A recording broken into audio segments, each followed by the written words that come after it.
achievers who have placed India on the global map. We are extremely proud that today we have in our midst one of such luminary, Mr. Ricky Cage. As I welcome him to come up on stage and present to us the rendition of the national anthem of Bharat, which he will present to us very, very shortly. Mr. Cage, I'd like to formally welcome you on stage. Okay. Thank you so much. It was short and sweet. But Mr. Cage, I remember that exactly last year we had this event where we had the welcome by the Royal Philharmonic Orchestra. That still gives a lot of people goosebumps and we will talk about it. And we really look forward to what you're going to present today, which of course will unveil to the world on the 15th of August. I welcome you.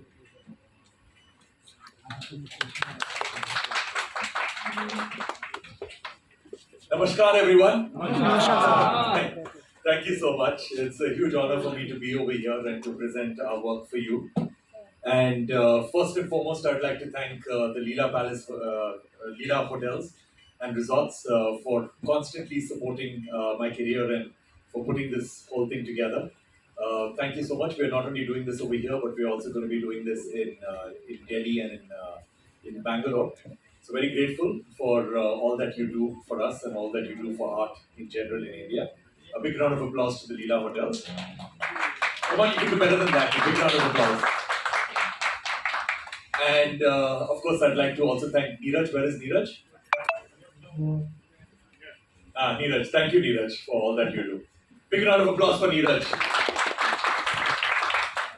Okay, now I'll talk a little bit about this anthem. Few of you may have been here last year when we had introduced the anthem that I created for last year. Who was here last year? Okay, few of you were last year. Thank you so much for coming back again. So I'm just going to give a little bit of an introduction and how and why we've actually done this. Now, last year I created a version of the national anthem where I had conducted a 100-piece Royal Philharmonic Orchestra, that is a 100-piece British orchestra, performing the Indian national anthem. Now, this was very important for me simply because I've always wanted to record the Indian national anthem with a symphony orchestra. Now, I've worked with symphony orchestras all over the world, and every time I see a symphony orchestra, the one thing that comes to my mind is unity and diversity. Simply because a symphony orchestra has got various instruments. A symphony orchestra has got violins, which is a soft instrument. It's got a timpani, which is a loud instrument. It has got a harp, which is a soft instrument, a bassoon, which is a loud instrument.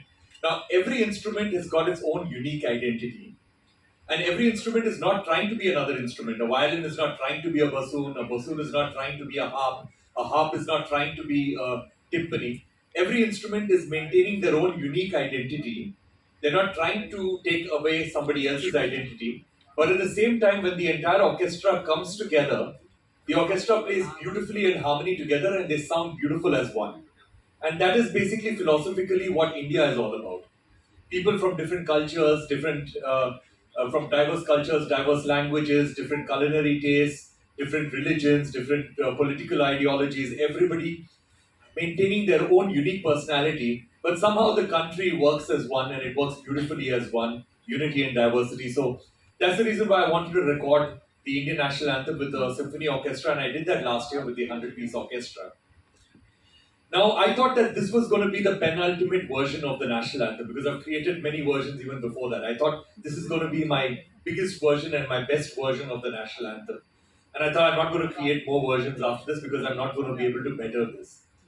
But then, after listening to that version of the national anthem for many months, and I'm still very proud of it, I felt that I've gotten what India stands for in that particular anthem, but not sonically.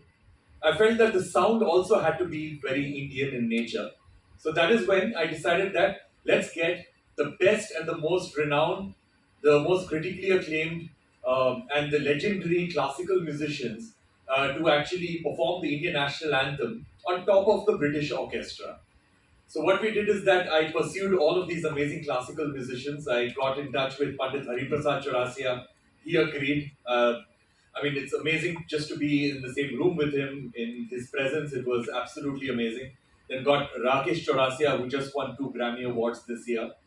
Then we got Rahul Sharma, virtuoso santur player. We got Aman and Ayan, absolutely amazing sarod players. Then we got Jayanti Kumaresh, a Veena player. Then Sheikh Mehboob, Mr. and Mrs. Sheikh Mehboob, that is the duo which play the Nadaswaram and are pretty much the flag bearers of the Nadaswaram. In fact, they won the Padma Shri Award for it.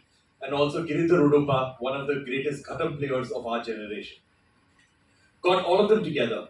Now, the next piece of the puzzle was that there is this institute in India, in Bhubaneswar. It is called Kalinga Institute of Social Sciences.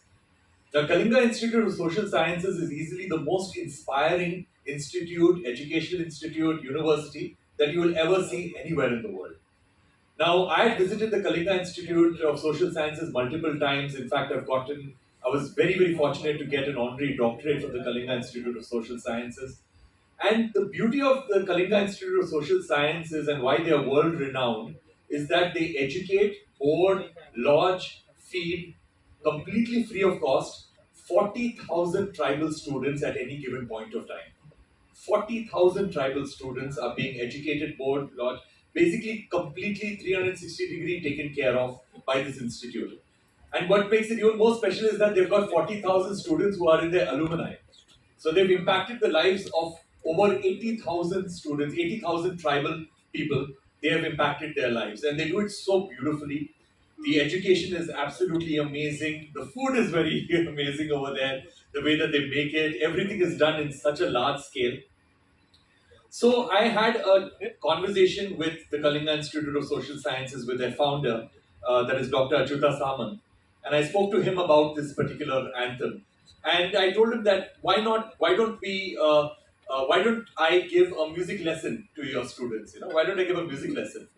And the thing about Dr. Achyuta Samant is that he does not think anything in a small scale. Everything is very, very big. So we decided to do this for 14,000 students. And I did this music lesson for the kids where we taught them the basic rags and we taught them the basic scales of the Indian classical music. And we also taught them rhythms. And this particular lesson was overseen by the folks from the Guinness World Record. The guys from the UK, the Guinness World Record folks. They came down, they ascertained it, and they figured out that it is the largest music lesson in the history of the world. So till then, the record was held by a university in Tennessee, and the record was for 6,500 students. So we more than doubled the record. So it was pretty amazing, and we won that Guinness World Record. And that music lesson ended with us getting the students to sing the national anthem as a choir. It was an instrumental version of the national anthem, so they sang as a choir, and it sounded absolutely amazing. They sang in 4-part harmonies. So they sang as a choir. We converted their entire stadium at the Kalinga Institute of Social Sciences. We converted their entire stadium into a recording studio with over 200 microphones, with very sophisticated recording technology, and we recorded the 14,000 kids, at that particular session. So now what I'm going to do is that I'm going to show you a short video, which is going to be about the Guinness World Record attempt, and then we'll carry on from there. You can play the video one. The musician that you see over here, whether it, of course, we can't be, no words can describe Pandit Hariprasad Chaurasia. You have Rakesh Chaurasia, you have Aman and Ayan, you have Giridhar Udupa, you have the Nadaswaram players, Mr. and Mrs. Sheikh Mohammed, you have Rahul Sharma, and you have Jayanti Kumaresh. Absolutely amazing musicians.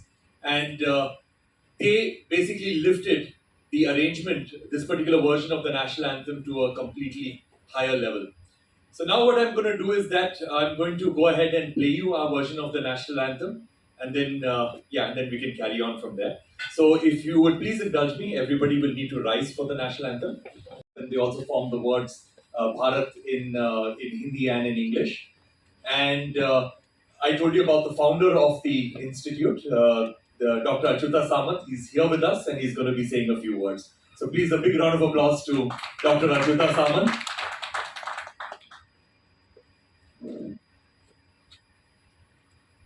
So good afternoon everyone present here, respected Idiki KG and all the respected other persons associated with this program, respected place persons both from electronic print media and particularly officers from this great hotel dinner package.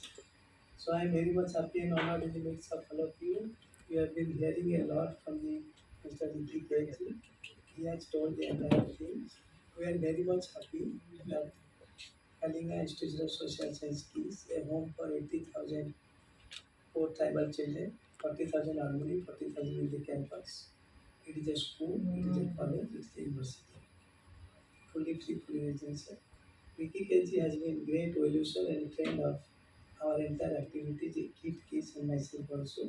So he has been visiting our place. I am very much thankful to him. This year he has chosen our children to make this record, National Anthem of India, with the entire instruments and the great personalities in music line you have seen. So I express my sincere thanks and gratitude to Ricky Kenji for giving such type of opportunity to our 40,000 children at KISS. And we have also made Guinness Book of World Record. It is the fifth time for KISS to get this Guinness Book of World Record. So definitely I hope it will be very good in the and on the day that is the 14th August at 5 p.m. when he will release to the entire globe. So I once again express my thanks to all the great personalities associated and also other persons those are associated with Ricky Cage. And I am myself very much happy that our KISS children, KISS has made many things and great for entire India, many awards, many accolades, and particularly it is the biggest in the world that 40,000 children in one place, as rightly has told, fully free, fully residential. 65% of them are girls.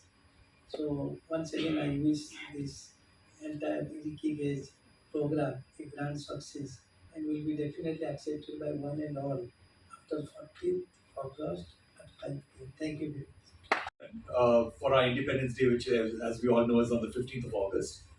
So we need a lot of support for that particular release. And the release is going to be made by this amazing record label, Universal India. Everybody's heard of Universal India. Everybody's heard of Universal Music. And Universal Music, one of the top labels in the world. In fact, the top label, right? Yeah. Universal Music is the top label in the world, and they're going to be releasing it internationally. So through their global footprint, they're going to ensure that this anthem gets heard everywhere. And the beauty of this is that Universal and me, we've been, they've sort of, I've sort of made my home Universal Music for the last couple of months. And you're going to be hearing a lot of announcements of work that we're going to be doing together in the coming weeks. But nevertheless, this particular anthem, I've not even signed a contract with them. You know, that is the comfort level that we have, and that is how much of passion that Universal Music has for our Indian national anthem and for showcasing something for India. Also, this anthem is going to be completely non-commercial, so anybody can use the anthem for whatever purposes you want, without any need for royalty or whatever. Anybody can use it however you want, and it's basically a gift to the nation. And that's how Universal is going to be releasing it. So I think a big round of applause to Universal Music. Few words. And the best part is that even he's from Odisha. Thank you so much.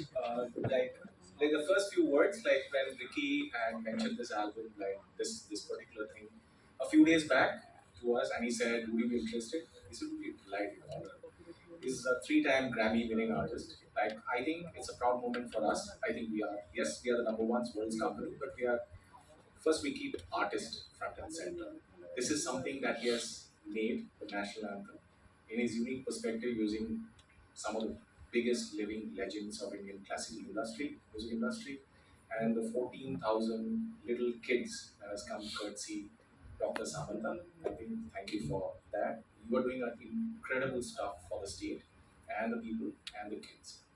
And we take cognizance of the fact to the power of music. And this particular creative output that UTK has made will ensure it pays homage to the spirit and diversity of our country. This particular unit is going to go live 5 o'clock on 14th of August. And I urge all of you to share, like, and spread this unique power of love. Thank you. Very grateful to Universal Music. Thank you so much for all that you do. Now, that's all that we had for the presentation. So if anybody's got any questions, we'd be very glad to answer that. Sure. So basically, as I mentioned, there was not much work that I had to do when I was working with the legends, and also I've always noticed this through my career in the music industry for the last 20, my professional career in the music industry for the last 25 years now, that people who are legends and people who are extremely good at what they do not have an ego problem. You know? Because people say that how is it dealing with this artist, how is it dealing with that artist. So the thing is that none of these people had even the slightest hint of an ego problem or whatever. But anyway, for me, it's always been that whenever I go into a studio, I try not, especially when it is an artist of their caliber, I try not to go very planned into a studio. I go with a basic framework of what I want to achieve right at the end of it. And then what I do is that I let the musician perform and record in their own style, so that they take they take the composition and they take the music to a whole new level, a level which I myself in my primitive brain cannot imagine. And that's exactly what happened over here when Pandit Hariprasad Chaurasia came in and he started playing the flute. There was no possible direction that I could give him because he had already exceeded my expectations of what this recording was going to sound like, and I already had very high expectations with him. It's the same with Rahul Sharma. When Rahul walked in, it's the first time I ever met him, first time I recorded with him, and same thing. He just set up his santoor. We set up the microphones. He started recording, and the first few notes itself, I realized that wow, this is magic. You know, this is pure magic, and the more direction I give to these artists, with every direction I give these artists, the worse the track will become. You know, so that is how it is. You know, like so basically, I should just keep my mouth shut and let them do whatever they are doing, and let me just capture everything. So my purpose is just to capture everything that they're doing, and then later on post produce it. That is what my job was to do with this thing. in a group of World Cup. Thank So you. my question is that you dealt with all the legends. That was okay, I can say easy job for you. But what about the kids, 14,000 kids? How did you did and what things came in your like what all things you have faced? Because they all are like students. So the thing is that recording with the kids and getting the kids to sing whatever I needed them to sing, that was the very simple part. Because the kids are amazing, they're very, very disciplined, and they're very enthusiastic. So there was absolutely no problem. The problem was the planning, the logistics, setting up that stage. Because if you saw that image, we had like a cross-shaped stage. So because there were 14,000 of them. So how do I stay as close to as many of the kids at the same time as possible? So the way to do it was to build a stage which was in the shape of a cross, so I could walk like in between the kids, and and I could give them instruction, and and I could be as close to them as possible. So that was one thing. Second thing is that it was raining on the day. So that was like in the national anthem video, and I'm going to play it back again. You'll notice that there were some raindrops in the video simply because it was raining on the day. But the kids, they were extremely enthusiastic, and they just braved it through the rain, and they recorded the national anthem. And the thing about recording the national anthem is that you cannot sit down in a relaxed manner and sing it and record. Every time you're recording the national anthem, you have to be standing up straight at attention. Very great job you're doing that, Odisha giving all the tribals all the education free of cost. So how came in your mind to support or whatever you can say collaboration? You see, So I have already told that Mr. Vicky KG is associated with our all works, activities, kit, kids, myself for the last so many years. He has already told he visits our place several times. So he has become a family member. And we all know, we all are great fan of Vicky KG. A three-time Grammy awardee, great celebrity, music composer, everything. So our children are very much enthusiastic and interested to participate in this program under his leadership. So that has happened. As he has already told, we have been 40,000 children. Really, they are just like diamond. They are very disciplined, very nice. They are getting decent life with quality education and everything in one place from standard one to doctoral program. That's why I told this is school, college, and university. So as children are very much interested in Vicky, his leadership itself speaks lot of things. As he has told already, I was there present, how it was raining, just drilling. So it was raining slightly, but children were very calm and quiet and disciplined. That's why it is possible. And keys are Guidelines laid down by the government, but the constitution says that the portion of the national anthem, starting from Jana Gana Mana till Jaya Hai, till the last Jaya Hai, it has to be 52 seconds. So that is something that is in the constitution. But it's not a hard and fast rule. You can interpret it in your own way. Like for example, there have been versions which have stretched it, made it longer, and and there are versions which are 1 minute and 20 seconds and 1 minute and 30 seconds. But the thing is that the Constitution has mentioned 52 seconds for a reason. That when you are asking people to stand up, you cannot test people's patience. So the thing is that if you make it in 52 seconds, number one is that people will stand up for the right amount of time. Second thing is that the national anthem has to be of a certain speed to sound like an anthem. Because if you stretch it very long, then it becomes like a very emotional song or whatever. But if it's an anthem, it has to be of a certain speed. So if you do the whole thing in 52 seconds, then it will be of the correct speed where it sounds like an anthem. So that is something that I followed very strongly. Of course, there is an introduction to the anthem. Like right now, there's music, and you'll see it right now. That there's music as an intro, and it leads into the national anthem. So that is about 45 seconds. I've done that, and then the anthem. And the reason why I've put that introduction is that it sounds good to lead into the national anthem with some background music-ish kind of stuff, and at the same time it gives people enough time to understand that the anthem is going to start, and it gives enough time for people to stand up. So that is the idea. But there are no hard and fast rules about it. But we, as citizens, it is our fundamental duties to respect the national anthem in the best possible way. So it is my duty that if I'm making a version of the national anthem, I have to present that version and create that version with utmost respect to the national anthem, and to ensure that it is loved by the country and it serves its purpose of bringing everybody together. Okay. So that's of course I travel a lot, but my home is Bangalore, and I always say this that even though I travel a lot, my home has been Bangalore for the last now how many years? 38 years. So I've been educated in India, I've been educated in Bangalore. Everything has been in Bangalore. And now that I travel around, people ask me that, are you based abroad? Then I'm like, no, my dogs are in my home in Bangalore, and you can travel with your family everywhere. But where your dogs are, that is where your home is. So my dogs are in Bangalore, so that is my home. So anyway, but to answer your question, I'll answer it anyway. I feel that the national anthem in cinema is a good idea. Simply because I believe that the national anthem, especially like all over the world, national anthems come with a certain degree of controversy. Some people say that we like it. Some people say we don't like it. Some people say that it's we should change the national anthem. Some countries barely have a national anthem. Some countries have national anthem in multiple languages, and they're not sure which one's the official one. In India, the national anthem is a zero controversy piece of music, where as soon as you listen to the first few notes of the national anthem, you immediately are compelled to stand up, or like that is if you can physically stand up, you're compelled to stand up, and you're compelled to respect the national anthem. And not only that, it also evokes a sense of pride of our country and a pride of our belonging. So I believe that it's a very, very powerful tune, and it's good to be reminded of that. Especially if you're going to an entertainment venue, I think it's good to be reminded of that. And the best place to play the national anthem is a theater, because if you're playing it, let's say on radio, you do not know how people are listening to it. Because people could be listening to it in the car, and you can't stand up in a car, right?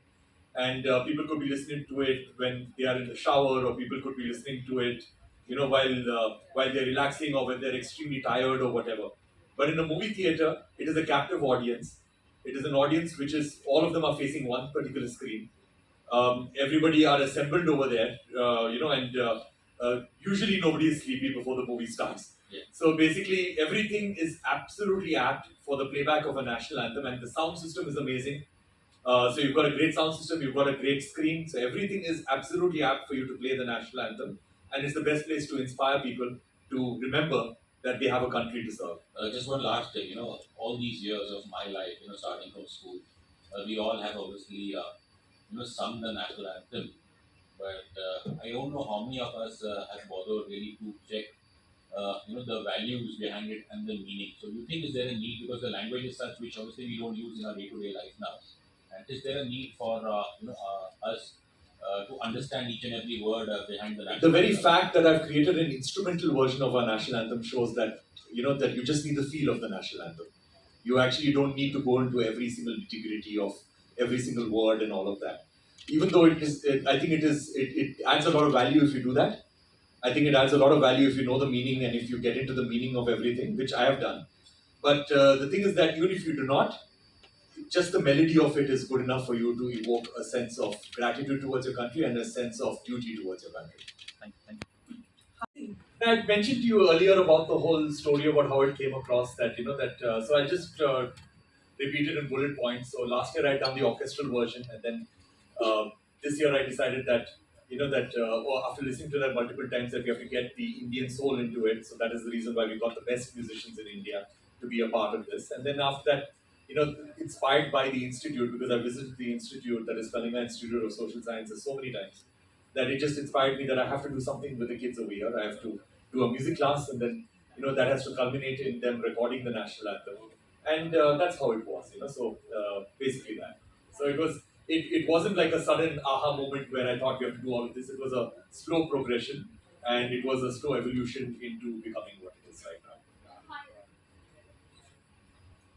Hello hello my question is to you is कि ये designing कैसे हुई कि ये track जो रहेगा इसमें मुझे ये इंस्ट्रूमेंटलिस्ट चाहिए because you have work with all the living legends of Indian classical music but उन लेजेंड्स को पर्टिकुलर स्पेस देना और साथ ही साथ उन 14,000 बच्चों को भी स्पेस देना और 52 सेकंड में इसको रैप अप भी करना. Correct, that was a challenge for sure. So, so now when it came to the legends, I'll start with that. All the legends played the whole song. So when I went to Pandit Hariprasad Chaurasia, he played the whole song. Same thing with Rakesh ji, same thing with Aman and Ayan ji, same thing with Jayanti ji. Everybody played the whole song. And then what happens is that I had to sit down in the studio. And of course the children, they are singing in the background throughout. Okay, that you recorded on that live performance? On the live, yeah. Whatever you see the visuals, that was the recording of it. Okay. So that was, so children are singing throughout. That we recorded in the stadium. So that was not a challenge because they were singing throughout, and I had to, score the parts. I had to figure out what notes they're going to be singing at what point in time. Now, when it came to the legendary musicians, so we had all of them record the whole anthem. Then I sat in my studio and I selected which parts are sounding good where, and just on the basis of the sound, I did that. But to answer your question properly, on the 20th or the 25th, what we're going to be doing is that we're going to be releasing videos. Individual videos of each artist. So we're going to be releasing a video with Pandit Hariprasad Chaurasia playing the whole national anthem. Then we're going to be releasing a video of Aman and Ayan ji performing the whole national anthem. So each of these legends that you see, there's going to be a different version with each of them. So you'll be able to hear them rather than playing that one small part. You'll be hearing them playing the entire anthem. Mr. Ricky can connect Bollywood or Hollywood because you are doing good things in abroad. Now in India also. So can we expect that kind of thing, especially for all the audience over here? Like, what do you mean? A collaboration with the legends. I mean, not just singers, musicians, but actors coming along. In the 90s, we used to see this thing on the TV that everyone is coming together with the legends. Then they are doing something. Yeah. No, I guess it will have to evolve. That is the whole thing. Because right now it's difficult to answer that question. Like for example, Mile Sur Mera Tumhara, I grew up listening to that particular song, and that song, every time it starts playing, I get very emotional when I watch it. But then, in today's time, I mean, I may be saying something very controversial, but in today's time, do you think something like that will work? Because people just don't have any patience anymore. People want instant gratification. People want things to fit into a reel. And having a song which is about 8 or 9 minutes long. I'll give you an example. My assistant at my studio, I'm not going to name him, but a 23-year-old person. So I was giving him some references for music. And I told him that, you remember Mile Sur Mera Tumhara, and he had no idea what that song was. So the thing is that the younger generation is not sensitized to that music because they listen to a different kind of music and a different style of music. So I guess short form content is what people are consuming right now. So a song which is so long and and also the things that people are getting overly sensitized to. I mean, there's I would say, over sensitization to certain things. Like, for example, Mile Sur Mera Tumhara, in my opinion, is very representative. But what will happen in today's time is that somebody will get up and say that, oh, my region is not represented, or my language is not represented. Why do you have that language? So that's another problem today, that people will always find fault with something that has been created with the best of intentions. So that is why it's a very difficult question that you've asked me. So I'm just keeping my mind out right now, and I'm just trying to make sense of what I'm saying. But I'm saying that Mile Sud Mera Tumhara in today's time would be a very difficult thing to do. Already done it. Will this song of yours or this whatever piece of yours will be played in government like channels and all, because this is something the reach which we are looking at, like to our 1 to 40 crores of people. So how you're planning to reach those people? So as of now, the idea is that we are giving it free for all. Nobody requires any permissions to use it at an event and all of that. So the previous version that I did last year, that is the orchestral version, a lot of schools and universities took it up across India, and they used to play it for their regular assemblies, and they used to play it for the regular events and things like that. And also, since ours is the constitutional version of 52 seconds, so it works really well for us that that people will end up using song. So I don't have an answer to your question, but I'm hoping that what you're asking happens. That as many people, we want to encourage as many people to use this version of the national anthem as their version of the national anthem. But more importantly, for the members of the press, if you can encourage everybody for their during on Independence Day, everybody puts out a message for Happy Independence Day. So if they can use this video as their message for Happy Independence Day, we would be very grateful. So if we can encourage as many people, because anyway, it's coming out at 5 p.m. one day before Independence Day. So if you can encourage as many people to use this as their message for Independence Day on WhatsApp or on social media, on Twitter, on Instagram, then that would be great. Thank you so much. And lastly, I wanted to tell you, very important. Now you saw this version of the national anthem over here. Now we've got a virtual reality version of it, where you put on your goggles and and then you can get really close to Pandit Hariprasad Chaurasia when he's playing. You can there is a section in the middle, in the beginning, where you've got a note written by Sri Rabindranath Tagore, where you can go close to the note and you can see what are the instruments being used right at the end of it. You can touch the instrument, you can learn more about the instrument and things like that. It's a proper virtual reality thing. You can see the kids up close while they're singing the anthem. And that virtual reality experience is over here, right at the back. So we have the two gentlemen over there. You can just see them over there. They're waving their hands over there, the two of them. So basically, go to them. They've got the Apple Vision Pro. They will put it onto your head, and it's about a 3-minute experience. You all can experience that, and you all can see a virtual reality version of this. So I would encourage everybody to go over there and spend a few minutes and just experience it in virtual reality. Thank you so much.